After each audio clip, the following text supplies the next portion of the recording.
Bonjour à tous et bienvenue sur Radio SIP, Sales in Progress, le cabinet de développement stratégique et commercial des entreprises performantes. Salut Marc, t'es où là? Tu fais quoi? Ah, je me repose. Toi? Tu te reposes? C'est une blague. Non, c'est salutaire. Il faut savoir se mettre en pause de temps en temps pour mieux repartir, évidemment. Mais enfin Marc, il y a tant à faire, partout, tout le temps. Au contraire, il faut occuper chaque seconde si on veut tout boucler. Oui, tu as raison. C'est le meilleur moyen de s'épuiser et de n'avoir aucun résultat tangible ni satisfaisant. En agissant ainsi, tu entres dans un cercle fatal. Ouais, je suis perdu. C'est quoi ton cercle fatal? Eh bien d'abord, tu charges la mule, tu remplis ton emploi du temps à ras-bord, tu dis oui à toutes les propositions, à toutes les opportunités, sans réflexion préalable. Ensuite, tu réalises que le travail à faire pour chacun des oui est important.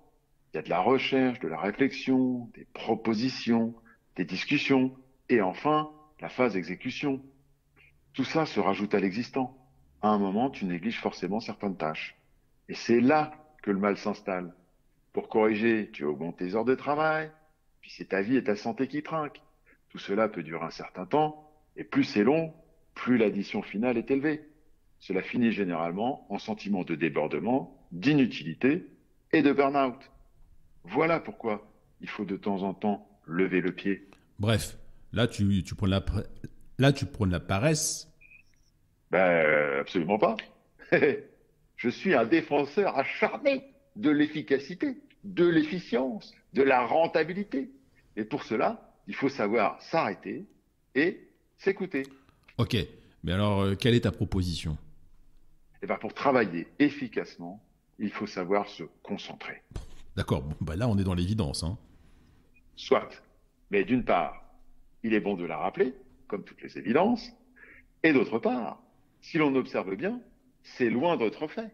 Et d'ailleurs, c'est pas si facile à faire.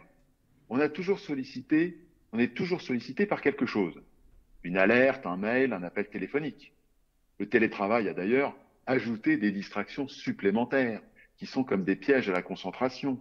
Les enfants, le chien, le chat, la télé, le canapé, les soucis et toutes les contraintes personnelles. Tu imagines? Ouais, effectivement, la concentration est difficile à se faire et à être maintenue. Ok, donc pour que elle soit efficace, la concentration doit être la plus naturelle possible. C'est-à-dire qu'elle doit être attirée par une des variables de l'activité que l'on fait.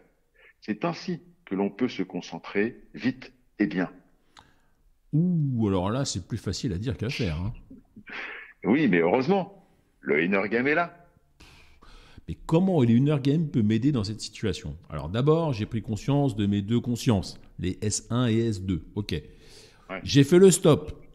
Ok. ouais. Mais alors là, comment le inner game peut m'aider? Eh bien écoute, S1 et S2 jouent un rôle majeur ici.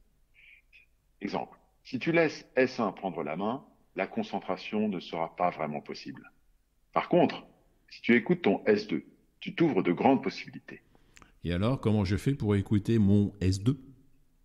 Eh bien, très simple, tu commences à t'écouter toi-même. Quelles sont tes envies? À quoi penses-tu sur l'instant? Par quoi commencerais-tu ton travail? Quelle est la composante de ton activité sur laquelle tu veux te concentrer? Est-ce le fait de rester sur le même sujet un certain temps sans te laisser interrompre? Est-ce le fait de creuser profondément un sujet pour être totalement incollable? Ou bien au contraire, de visiter plusieurs sujets et d'accepter de ne pas tout connaître ni tout contrôler? Est-ce le fait de bien boire en même temps que tu travailles pour garder toujours la clarté d'esprit? Etc., etc. C'est à toi de choisir la variable. Et c'est tout. Ben, en faisant l'effort de t'écouter, d'écouter ton S2, tu vas te focaliser sur ce que l'on appelle une variable critique.